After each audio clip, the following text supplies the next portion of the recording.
Hello, everybody, and welcome to the September 24th webinar here from Get Guardian and Mend. Uh, Good enough, practical zero trust posture and the software supply chain. Hopefully, you're in the right place. If this is not the presentation you were expecting, you might not be on the right link, but hopefully, you all are. And we're very, very glad to join us today. Before we go any further, though, I did want to say a giant congratulations out to our winners from last month's webinar.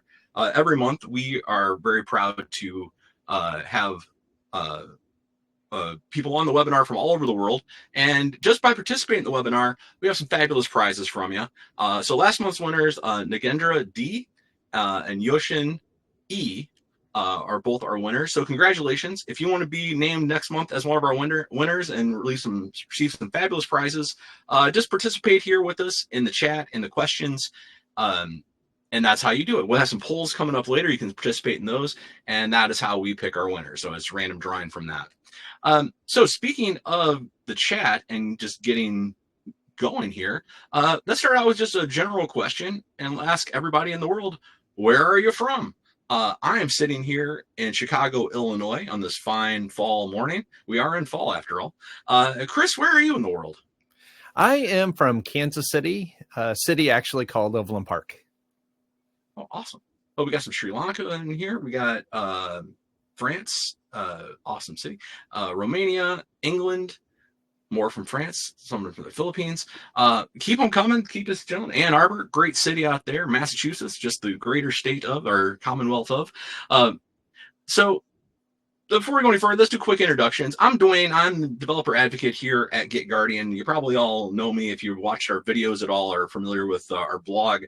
So I don't need much of a way of introduction. I help people figure stuff out. That is my life. But I'm very, very honored to be joined by Chris Lindsay today from the Mend team. I know him from the larger security world as well. But Chris, rather than clumsily reading your bio out loud, why don't you just give us a quick high level on who you are and what are these links we're looking at? Thank you, Dwayne. So good morning, good afternoon, good evening to all of you guys, because you're everywhere around the world. My name is Chris Lindsay. I'm an application security evangelist here at mend.io.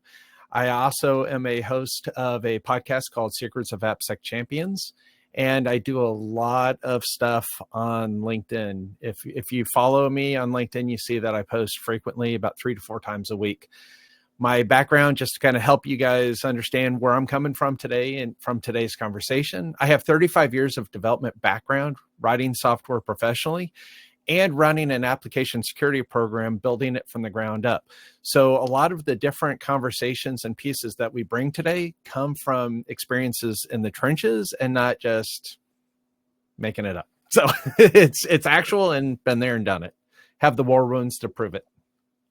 So that podcast, we made a tiny URL because it's a bit of a longer URL to get there. But visit that, please bookmark it. You can do that right now while we're talking and getting going. Yeah, if you feel like reaching out to me, I don't have my email on the screen, but you can reach out to Devrel, Devrel, at Get Guardian, and I'd be happy to get back to you on anything technical related. So without any further ado, thanks for everybody that participated in the chat here. A quick point. If you have a question, we're asking you to, we're going to answer those questions at the end. So sometimes we go through the webinar, we answer them as we go, like we did last month. Sometimes it's better if we can get through our main points and then answer them at the end. That's what we decided to do this month from the nature of the conversation. So feel free to add your questions as we go into the questions section, into that question chat interface, I should say. But we will get to them at the end. Thanks for the good luck, y'all. Appreciate that. So we'll have some polls coming up here in a little bit, and but let's get to it. So, Chris, we brought you on specifically because we're talking about practical zero trust posture and the software supply chain, and what is the good enough state we can get to. Obviously, we would love to get perfect. We all would love to get perfect, but let's just start with a quick high-level definition. So, zero trust is specifically, we're talking about zero trust posture. Now, I went onto the internet and I found this definition, and I think it's a pretty good base definition. But I would love to hear your thoughts. Like, how do you define this to Mend customers, to just people in general that you're talking to out in the world? So let me boil it down to probably the basics. Let's say you at your house, you've got a lock on your door. Would you just remove the lock, let anybody just walk in?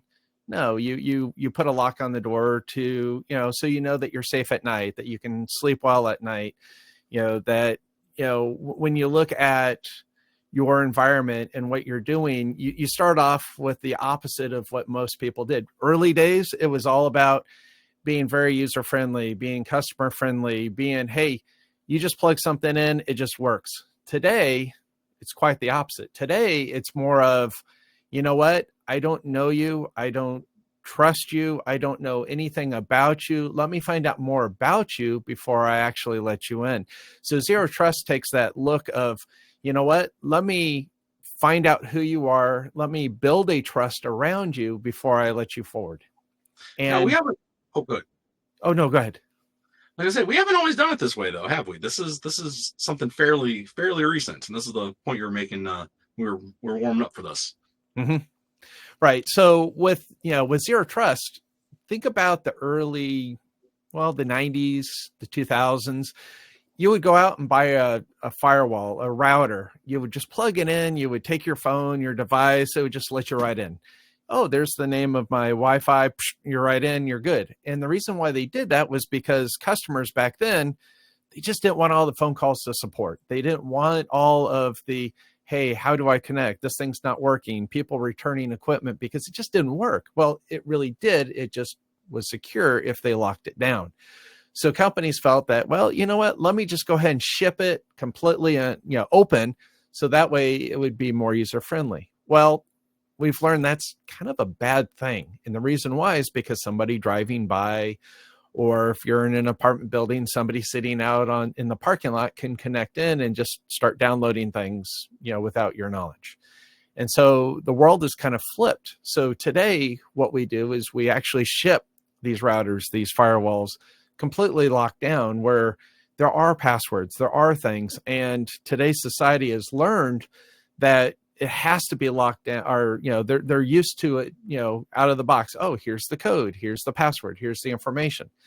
Another example is firewalls. When you get a firewall, the Apollos, your other firewalls that are out there, and it comes with only one port active, and that's the console. So you can go in and you can configure it. None of the other ports are active, and that's done on purpose so that if somebody walks by and just plugs right in, they're not going to get anything. I can't imagine getting or trying to deploy a WAF today, web application firewall, than it being completely open. That would seem like way more work to me. Right. Um, so this is a really good base definition of of this zero trust idea. Uh, never trust, always verify. So that brings us to our first poll for y'all out there. So I'll bring up the question and then I will go launch the poll. So we're curious, has your company, let's see, launch the publish poll, here we go. Has your company implemented zero trust as a standard? We've just made this in the polls section. You can go find that in the interface and let us know. Is your company planning to, not planning to? Have you already embraced zero trust? Is this in all of your applications? Is this in all of your architectures? No right answer here. I think everybody's in a different phase of their journey, depending on where you're working and what you're doing. And we actually have a follow-up poll directly after it, kind of a 1-2 punch of it, because we thought, well, there's a subset question for that I think is really worth answering out there, and I'm going to publish that one as well. So both of these polls should be public, and that is this one here. Can you, where you're sitting in the company, implement zero trust in your DevSecOps pipelines? The process of going from the code sitting on a developer machine being developed, pushed through a pipeline, and onward and outward toward production. Is zero trust something that you feel you could implement there, or can you? We will come back to that later when we get to Q&A. We'll reveal the results from that poll. But let's move on for the sake of timing here. And that is the next term in our title. So we have a pretty good working definition now of practical zero trust posture. So what about software supply chain? What on earth is this? Now, again, I went on the internet and I found this definition, which works pretty good for me. But I believe you were saying didn't feel this was a really complete definition for you, Chris. Now, there's a lot more to supply chain than most people think about. Developers, security folks, when they think supply chain, they think, all right, well, I've got source code on the developer computer and boom, it goes through and I have compiled artifacts, compiled code, stuff to use. The reality is supply chain is actually much bigger than that. It's like your cell phone, right? So I have a cell phone here. And really, when you start thinking about all the aspects of my cell phone, you start looking, well, I have a camera, I have a screen, I have an LCD panel, I've got a case on this thing, I have buttons, I have so much technology in here, so many chips, a battery with firmware. You start looking at the device, you start looking at all the parts and pieces that bring it together, and you realize supply chain is that. Supply chain is everything from, sourcing the material out of the ground to a final product. So when you start thinking about all the parts and pieces that bring it together, and then you start looking at what about all the software? I mean, because the firmware that sits on the battery, the screen software, the drivers, all the different parts and pieces. So when you start thinking about the cell phone and the supply chain, it's far greater than that. And the question becomes, could you have a compromise or a problem or a hiccup anywhere in that supply chain? Because you, again, keep in mind, you have chips in this thing that, as a developer, you don't know what chips, what things sit inside this phone, but some people do. Absolutely. So let's talk about what can go wrong. What kind of attacks can happen to a supply chain that's complex? Now this is an example supply chain. In reality, we're talking about the software supply chain, right? But we can basically swap out any words in these boxes for the build process, for the dissemination of the artifact, the various stages along that. So when we're talking software, what attacks are we really talking about? Right. So, I mean, there's so many different things that you can do. For example, you can, as part of your supply chain, your build server can be compromised. You can have installation scripts that are making it into your application that you just simply didn't realize. There could be something out there as part of your supply chain where source code gets committed and you have secrets that are hard coded in there. You have artifacts, dependencies that you're pulling to build. It could be your container that you're pulling.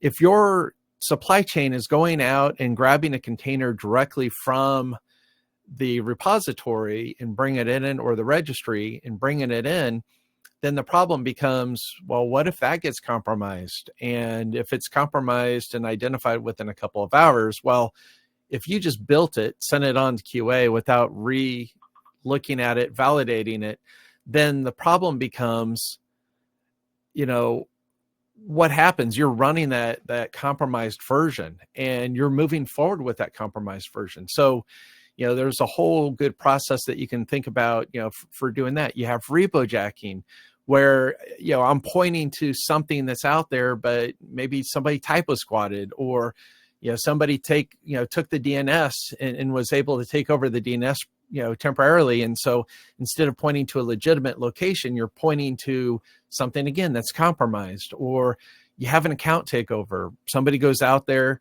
takes over your email address, then all of a sudden starts changing your passwords and doing things in such a way that, again, it introduces problems to your supply chain. And it could be anywhere in your supply chain, from the very beginning, from your development box all the way to the final product. Well, let's talk about those problems that a little bit deeper. These are the attacks people launch, but what are they actually trying to accomplish? Right.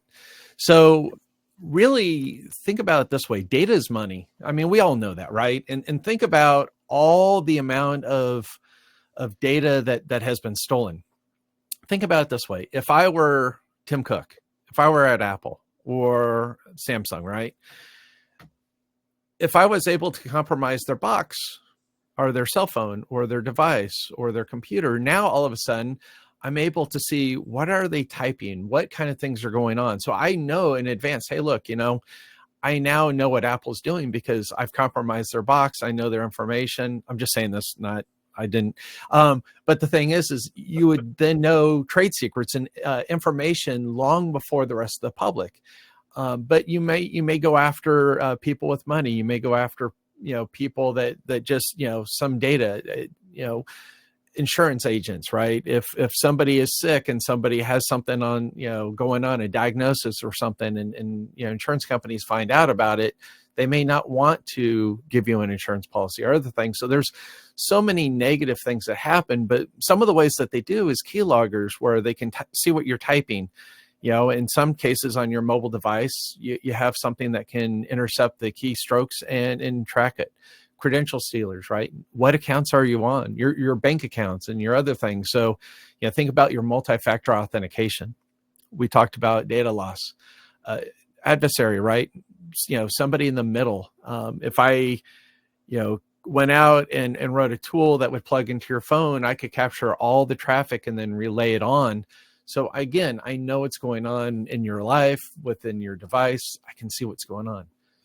We talked about identity theft and fraud, or, think about firmware driven physical harm. So let's say that, I am somebody that hates the idea of everybody using these fancy LCD, LED lights that have firmware, and, you can use it with your cell phone. So I could go in and I could say, push a firmware update that says, hey, the highest setting is 0, and then brick your device. And then all of a sudden you have all this money and all these IoT devices that are dead. And so there's so many different things that you can do with supply chain attacks. That's a lot to consider. And let's go back to the definition of what we're even talking about today. So we're talking about practical zero trust posture, like the ability to lock down who accesses what and what accesses what, very importantly. Right. Technical access control. There's many ways to talk about this, but really ultimately, I don't ever have a standing relationship with another entity to automatically grant it provisions. Right. And we need to implement this across the entire software supply chain. And I can't overstress that enough. There's a lot that can go wrong. There's a lot of surfaces. That's what we showed that picture, the whole putting the cell phone together. Even just with a cell phone, just with the hardware, there's so many places you can insert something unexpected and not good. That's overwhelming. That's so much to consider. That's a full-time job just sitting there and worrying about it, let alone implementing, let alone what can we do about it. Mm-hmm. And that's the conversation we had to come up with this, the good enough. Perfect's the enemy of the good. So where is that line? What can we do? What steps are correct here? And you came up with a pretty good analogy of this, but I'll let you give the intro to that, and then well, let me good enough. Well, you know what? Maybe we do the analogy first and kind of go from there. I was just going to say progress over perfection, right? If, good enough, the analogy, maybe I'm jumping the gun. I'm sorry if I am. Think about it this way, right? You have 15,000 projects within your environment. You can't hit 100% across all of it. Otherwise you get none of it, right? And so, one of the things that we talked about, okay, you can jump slides here. One of the things that we talked about is right here, right? So what do you see? Do you hear anything? I mean, do I hear anything? Do I see anything? Do I know what's going on? And really what this is this is an example of what most companies look like from their security posture. We don't know what environment we're sitting in. We don't know because we don't have coverage. And if you try to go to 100%, you're going to get some of that. In my case, previously I had well over 15,000 products and projects, and you can't hit 100% across the whole board, because if you do try, you're going to have 100% on 3 or 4 of the many aspects, and the rest of them are going to look just like this, right? And the thing is I have no visibility. What am I doing? Am I standing next to water? Am I on, am I in a park? Am I, where am I? Right. I mean, it's just, I don't know. Maybe somebody set guardrails up for me so I don't fall into water or fall onto the ground, or maybe I'm in I don't know. And so the reality is when you try to go for 100% coverage, this is what you're going to have for the rest of your application. However, if you go 80%, now all of a sudden you can hit all of your applications, but not fully. So now we realized, hey, guess what? The people before set up a guardrail because there's water. We're on a path. And so 80% tells me that we are in good standing. Right now, I'm secure. It's just me in the middle of a tunnel without anything around. And so the reality is what's around the corner. That's that 20% that I don't know. 20% around the corner could be somebody standing there with a gun, or I could have my family around the corner, or it could be a parking lot where I walk out and I get in my car and drive home. But the reality is with 80% now across all applications, you have good visibility. You know what's going on. You can interpret that last 20% as needed. And again, once you hit that 80% across all your applications, now you can start looking and asking what is around the corner for your key applications, the keys to the kingdom type things. And I like this analogy quite a bit because somebody already did set up guardrails.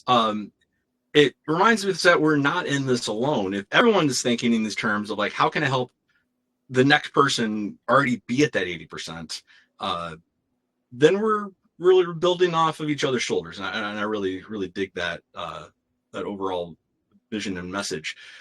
So let's think about considerations then. Like, what is the actual facts on the ground of why we can't legitimately get to 100% of the time? Right. So really the reality is you only have so much time, right? You can't work 24 hours a day for 7 days a week consistently. At some point you're going to get exhausted and fall asleep. And quite honestly, you've got a life balance where if the only thing you're doing is work, you're going to burn out. So really, when you look at your environment and you look at what you're doing, you only have so much time. So that first 80% really is pretty quick. You can go in, you can put it in where you can do automation that will get you quite a bit of that 80% out of the gate. And then realistically, that last 20%, if you do have the time, then you can do it. You only have so much budget, right? If you want to hit 100%, you're going to have a larger staff, you're going to have more tools, you're going to have a lot of things, and it's going to take a lot of effort to get there. And so realistically, you can only do so much. So think about your budget in getting there, and only so much patience, right? It gets frustrating when you're working on that 20% because you're dealing with your developers, your community, and they may be pushing back. You know what? I don't care about the lows. I don't care about the informationals.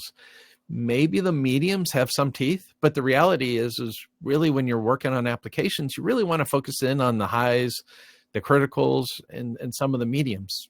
The rest could just be a code quality, and doing the best you can in that 80-20 rule that we've mentioned multiple times. It reminds me of what I dubbed Tanya Janka's law. She said it in a blog post once. You'll never have as much time, budget, or resources as you want to do all the security things you want to do.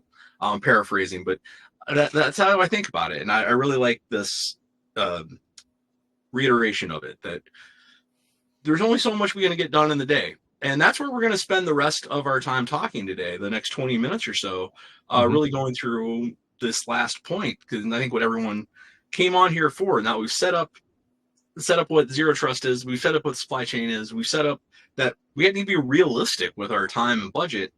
So what are the actual ways we can attack this? What are the actual steps we can put in place, the actual methodologies, the paths we can take to get to that 80%? Right. So, really start off with trust nothing, because the question becomes, from the developer computer to the final artifact, the final installation tool. The question is it valid? Has it been compromised? Again, keep in mind, if you're running a Jenkins server, you can compromise those. Those are easy. All the information's out there to do it. I'm not saying Jenkins is a bad process. I love Jenkins myself, but you got to make sure that you're not, putting it directly on the internet, which I've seen a lot of people do. Don't understand it, but they do. But really start off with trust nothing, right? Dwayne, if you trust everything, you've got problems. If you trust nothing, what do you think? Well, on the surface, I want to say, well, that's correct. Like, I can't just assume I'm going to trust everything, but I also have, my brain immediately says, but it won't that break availability? The CIA triad of security is the A stands for availability. Can I actually access it? Is it still usable? Like, yes, I can bury a server in concrete under a parking lot, and it's secure. No one's ever going to hack that thing, ever.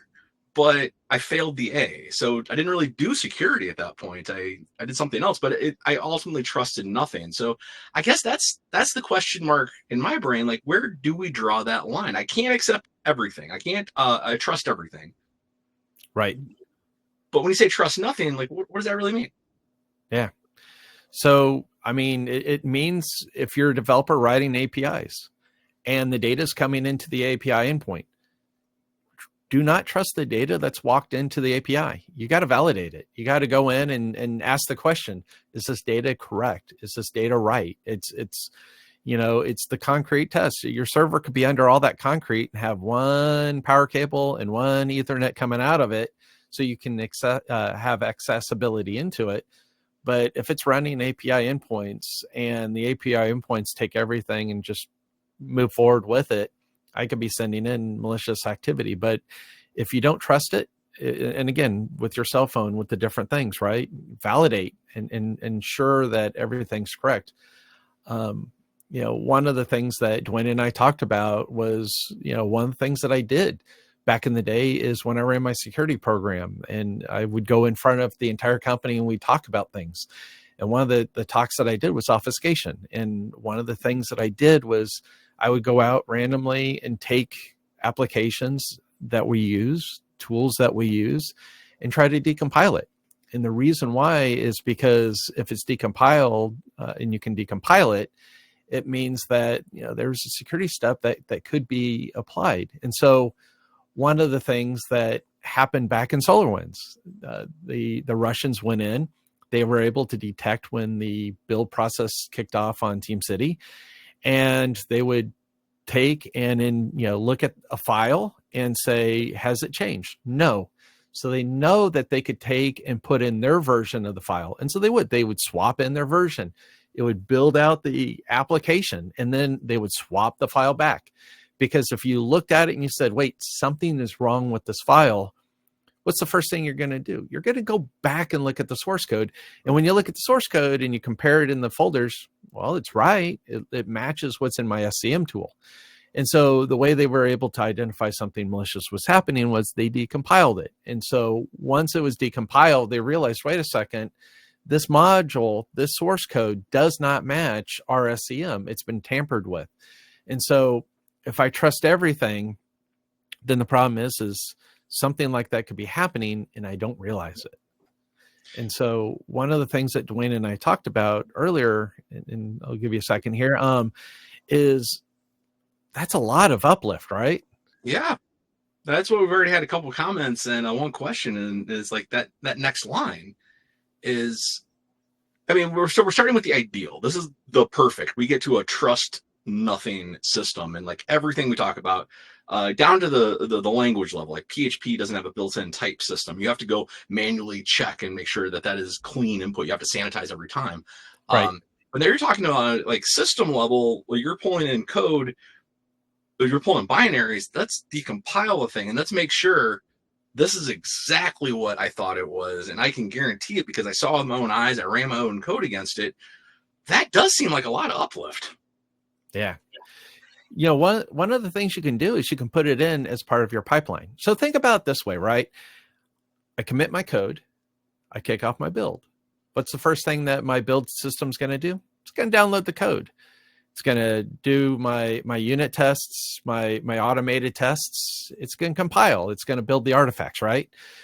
Well, as part of that process, I can take a copy of that good code that I just built, set a copy off to the side, then obfuscate it and push it on into QA, auto deploy, whatever I need to do. But now I have a copy of that source code. And then using automation, I can take that, I can automatically decompile it back to the source code through automation, do the diff through automation, and know, did this make it all the way through in point to point? The only step that was not considered was the obfuscation.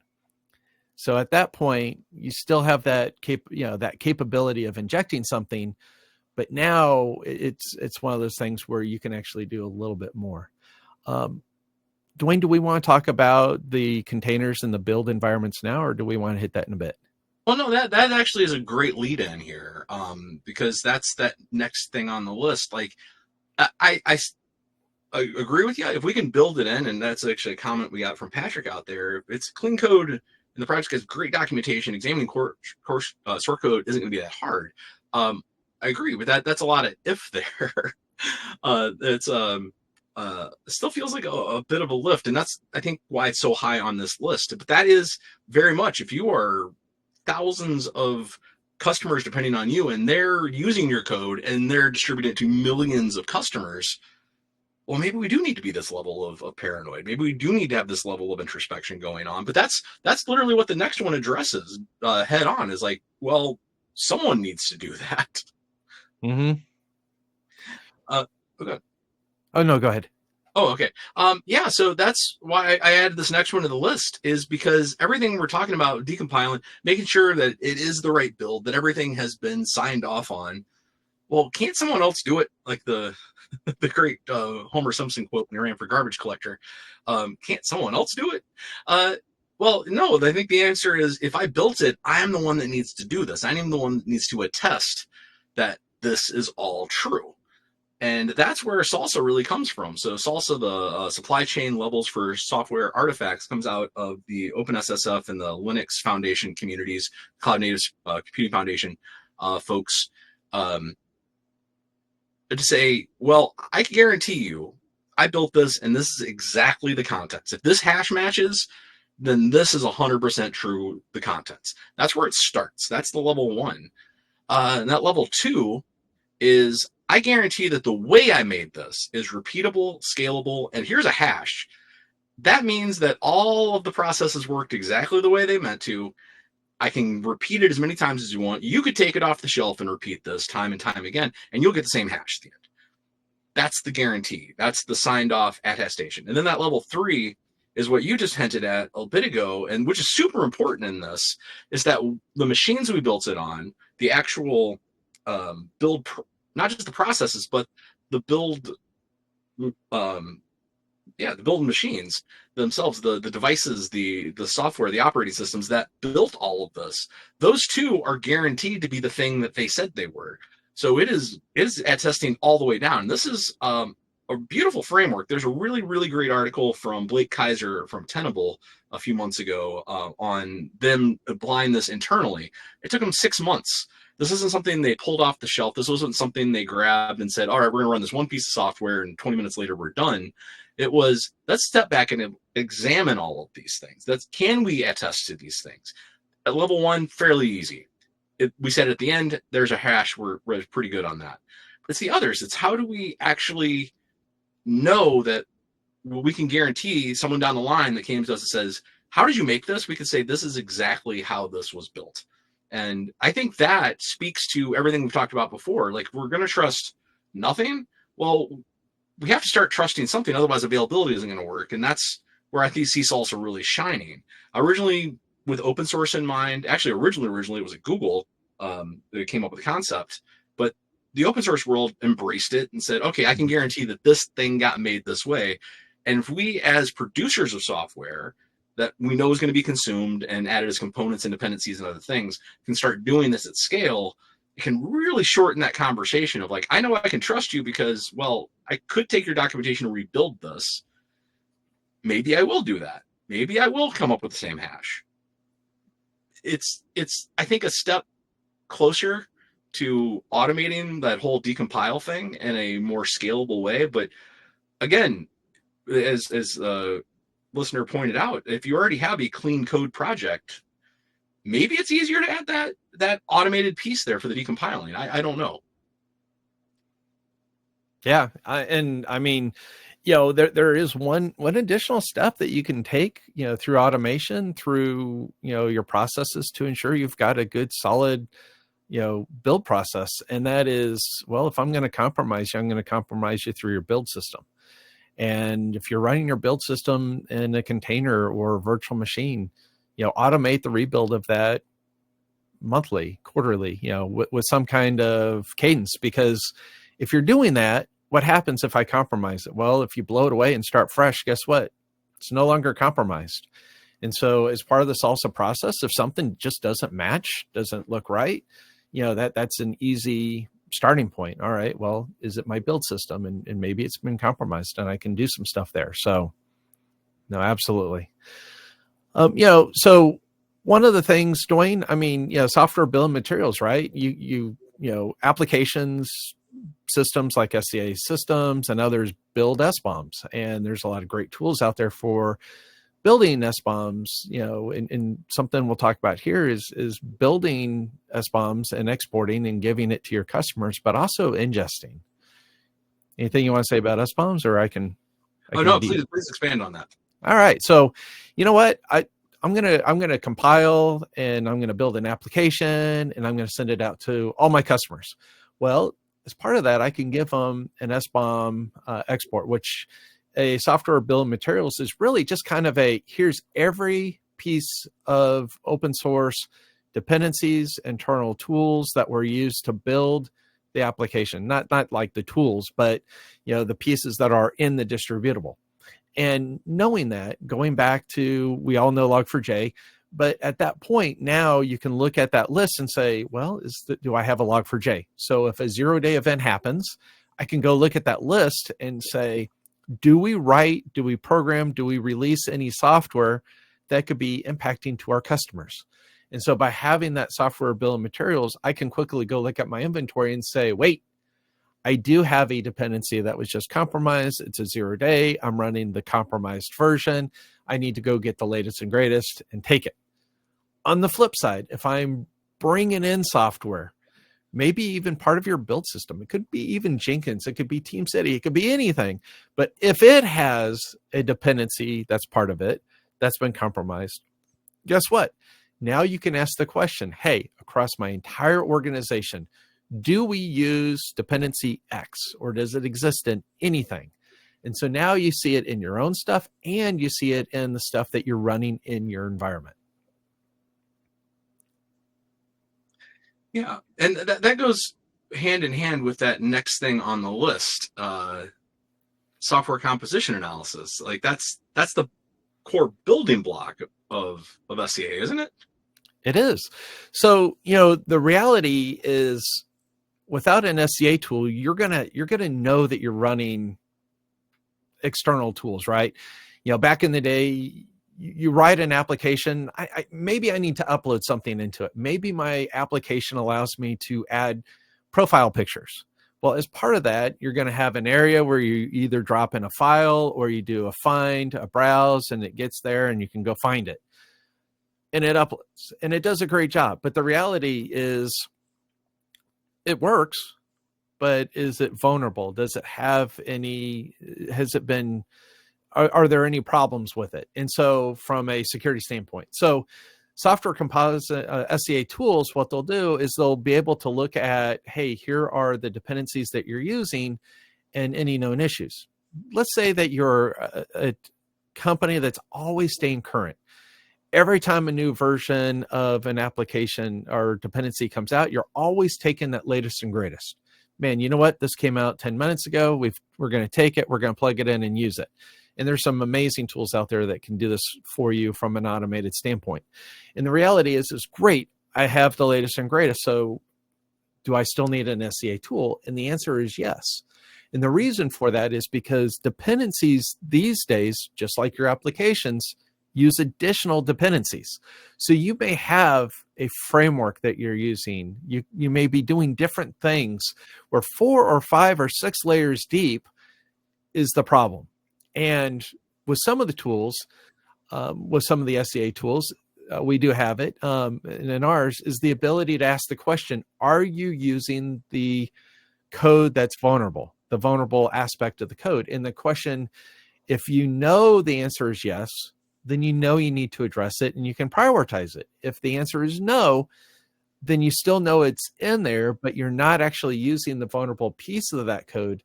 Therefore, you can deprioritize that and be more focused on the things that you need to be focused on. Right on.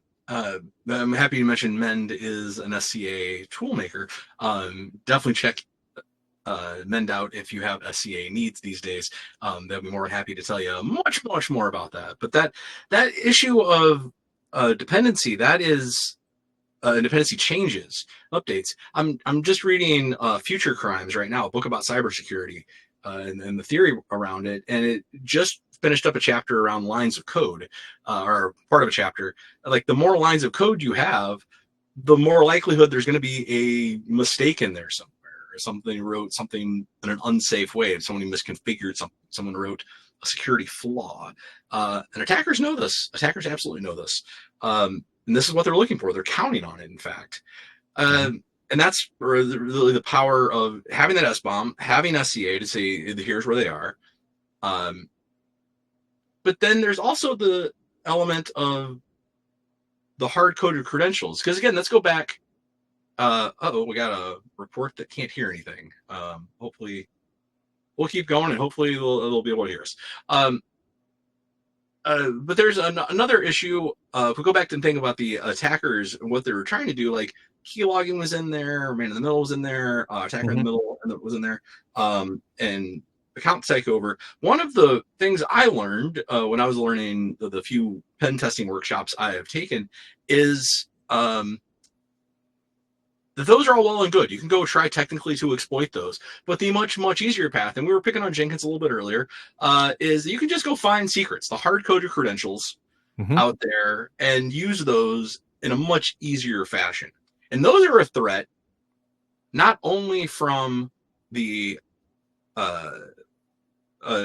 production perspective, but from the whole development process perspective. If we go look at those layers, and that's one of the worries I have on decompiling things, if you're going to decompile and see all the layers in a Docker container, for instance, you're going to see the build stuff in there. And then if you hard-coded the credentials there, well, that's problematic because, well, they're going to have those credentials. And that's where secret scanning really comes in. Secret scanning all the way through, all the way down. Right. Secret scanning, if you can stop the credential from being ever introduced in plain text throughout the process, then it's not going to be there at the end of the process. If you can stop it anywhere throughout the software supply chain, I think the best place to stop a secret is before you make a commit, when it's just you typing in your IDE, in your local VS Code or what have you. And you can catch it there before, and that's what pre-commit hooks are for. Using the Git workflow to automatically catch it. We have some really exciting news coming out about VS Code in the coming months, coming weeks and months from our end at Git Guardian. I'm not going to say more about it now, but we're always working to get that developer shifted left, the security shifted left into the developer's hands to get it out of there. But that brings up the developer. Everything we've set up to now is like a very large scale or something very intensely done, or a tool based, that we add tools to our supply chains, to our development life cycles, software development life cycles, to assist with this and to be made aware that, hey, something has gone wrong. A dependency has gone rogue or malicious now, or a problem has popped up. But then there's this last one on the list. And this is, we were talking earlier, Chris, this is like maybe the biggest, excuse the term, but bang for the buck on the entire list. This is the most highest ROI I think you can have, and it's awareness, and it's free. Right. So let me ask the audience this. Can you name the top 10 list? Now, let me be a little more specific because there are multiple top 10 lists out there. But let's say I'm looking at the general web application security risks. Can anybody tell me what year it was released? Do we have multiple years? Well, the reality is yes, we have multiple years. 2017, 2021 was the latest and greatest update. And the reality with the OWASP top 10 is your developers at a minimum really should know what the OWASP top 10 is. And the reality behind it is, we talked about secrets, right? One of the things that developers will do is when they're creating a quick proof of concept is they'll just do some hard coding, put some things in there. And usually account credentials are part of it because they don't have to keep typing it. It's just key it in as a string, run, get through it. But when, from an attacking standpoint, from a security standpoint, when you look at the OWASP top 10, what is the number one issue that's listed out there? I'll give you guys 10 seconds. All right. I'm not going to give you the time. It's broken access control. And the reality is when you look at applications, APIs, look at, account takeovers and everything, it's real easy to find that there's a lot of API endpoints that are not doing proper things. Again, trust nothing, right? If I have an API endpoint, I should know, do I have role-based access? Do I have proper expiration of my tokens, my JWT, or however you've implemented? Do I have multi-factor, even down into different things? And so the reality is when you look at the OWASP top 10, that's a lot of what they're trying to do is bring to the forefront, hey, from a coding standpoint, these are kind of the basics, right? I mean, you have insecure design, injection. Injection is across multiple pieces. They've kind of summarized it, SQL injection, cross-site script injection.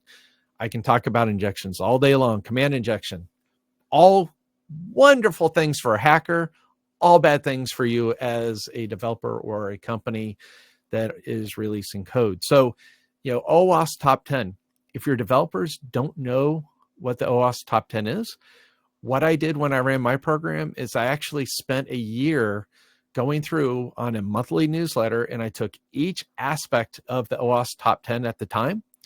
And I put, okay, broken access control. I took the information from OWASP, shared it, link, here's a link to read more. Here's the information. And then I summarized some of the key pieces of it.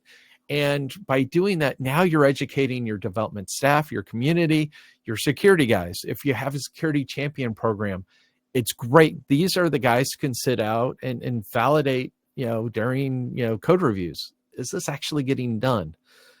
Dwayne, I'm sorry, but I could probably talk about 4 hours on this, but I probably should give it back to you.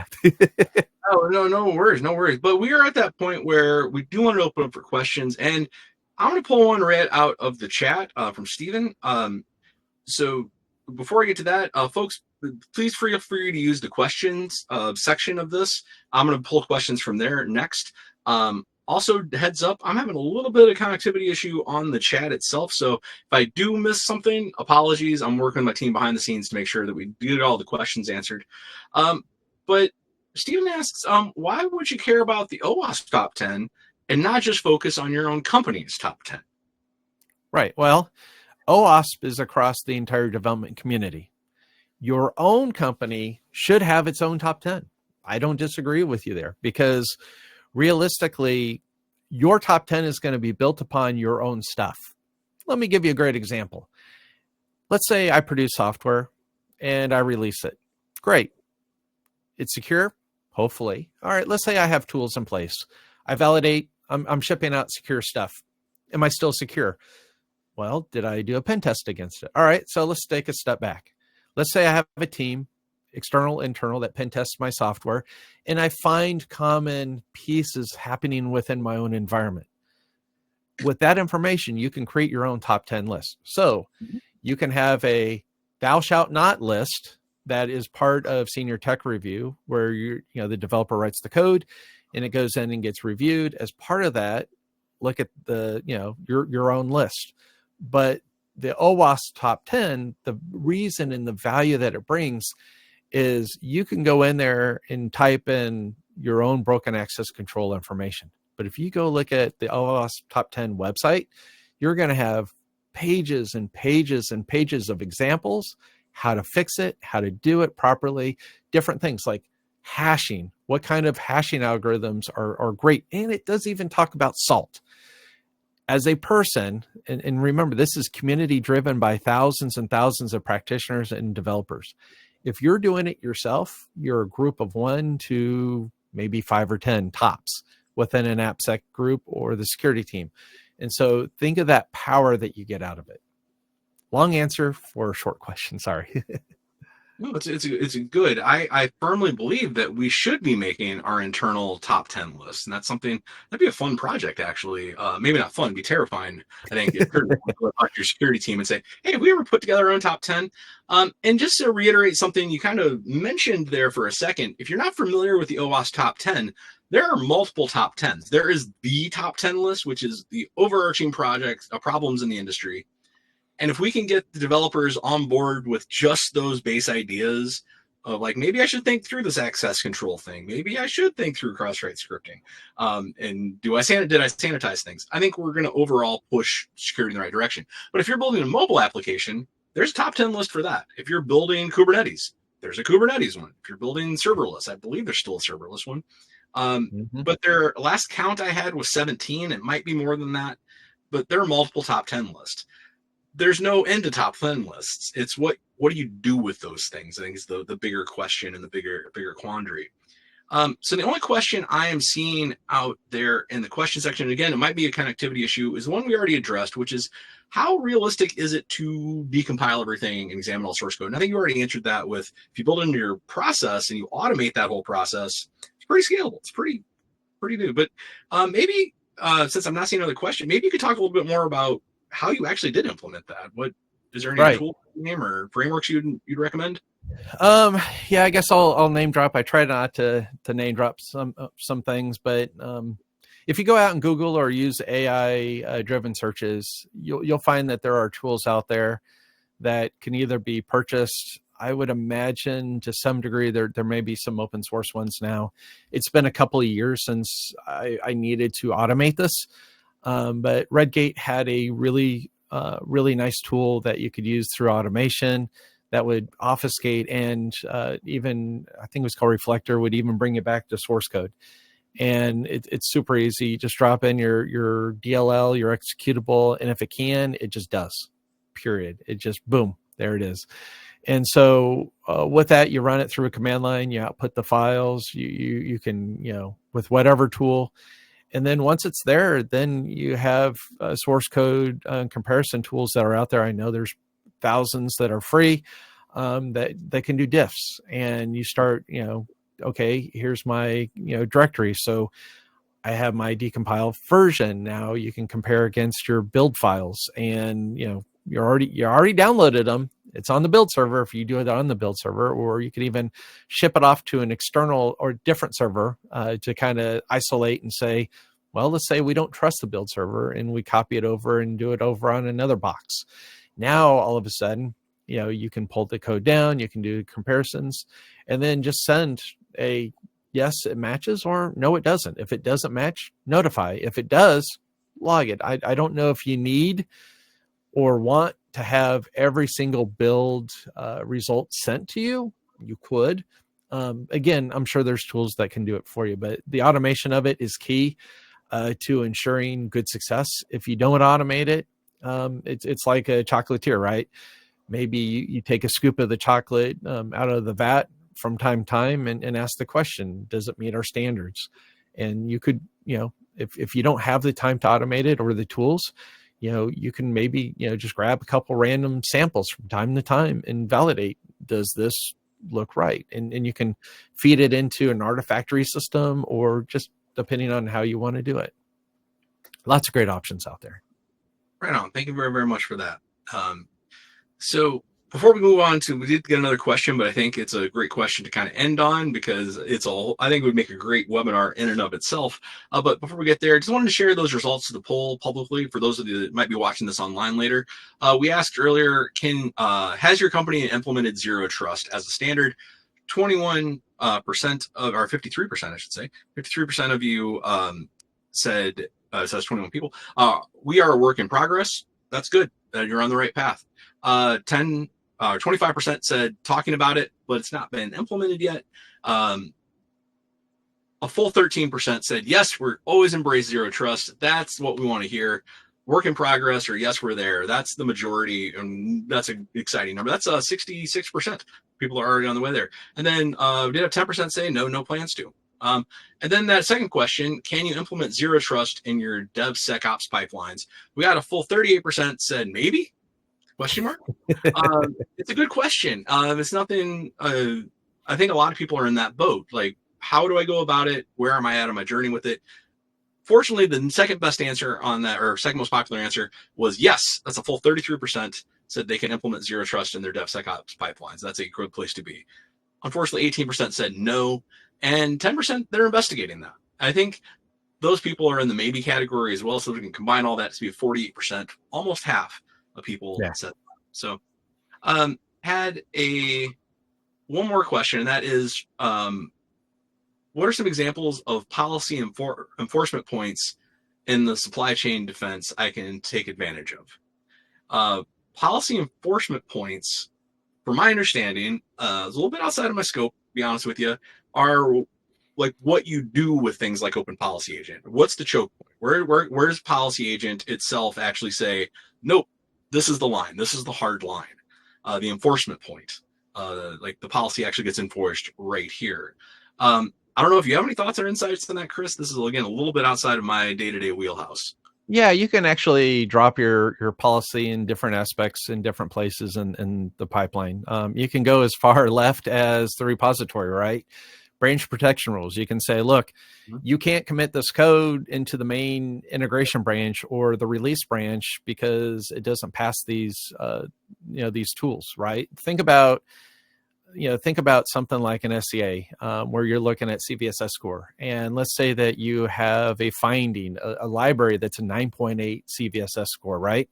You go in and you can say, you know what, as far as my code goes, I will never allow a high or critical vulnerability into production.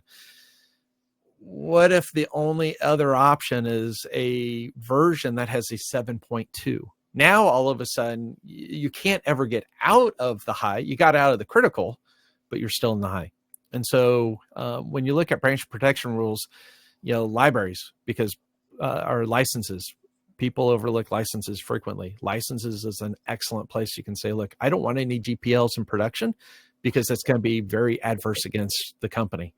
And so you could do something like that and say, look, block the GPLs. But for policy, absolutely, you can say, look, did it pass SAST? Did it pass DAST? Did it pass all the aspects of what's important to me from a security standpoint? Because if it does pass, let it on through. If it doesn't, block it, notify, put it in kind of a holding state, because if you throw it away, you got to rebuild. And sometimes, and I had applications that took 9.5 hours to build and test. So if you've made it all the way to the very end, hold on to that, put it in a pause state, let somebody, determine that and say, yeah, we can write an exception. We can have an approval through our CISO or somebody of high enough level, and then kind of go from there. Well, thank you very much for that, Chris. That's actually, I think, really does answer that question quite well. And I learned something there myself. Thanks for that. So we're at the end of time. We are at the top of the hour. Thanks for joining us. Please, if you haven't already, write down that tiny URL or type it into your browser in a new tab and check out Secrets AppSec Champions podcast.